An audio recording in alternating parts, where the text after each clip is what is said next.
Bienvenue à la première édition de la conférence module des masters droit du numérique.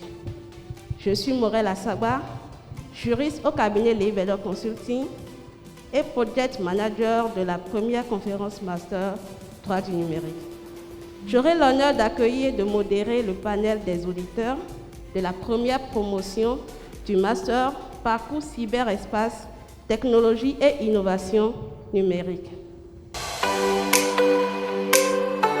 Aujourd'hui, il y a des structures publiques qui ont acquis des logiciels et qui sont prises en otage. Je pèse mes mots.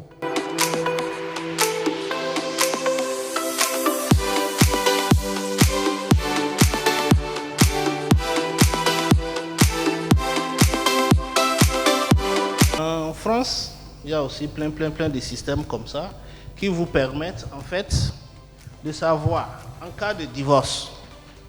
Vous voulez divorcer avec votre conjoint, en fonction des preuves que vous avez, en fonction de la situation, il y a déjà eu un pareil cas. C'est-à-dire, si c'est l'adultère, quelqu'un a déjà été victime d'adultère, bref.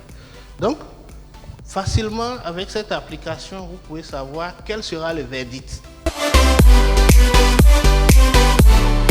L'attente de ce panel se décline comme suit. Nous renseigner sur le droit fiscal positif applicable au numérique, observer et analyser la nécessité d'adaptation de la fiscalité au numérique, et enfin, émettre des suggestions quant aux moyens pour adapter la fiscalité au numérique. L'économie numérique, en fait, on a ce qu'on appelle la mobilité. C'est-à-dire que, par exemple, j'utilise une application mobile. Je commande un taxi à New York. Je prends le taxi au Canada et le paiement entre-temps, je l'ai effectué en Belgique. C'est-à-dire que là, ma transaction a transité par 3 pays différents. Et la question qui se pose, c'est finalement dans quel pays est-ce qu'on va imposer en fait le chiffre d'affaires qui sera réalisé.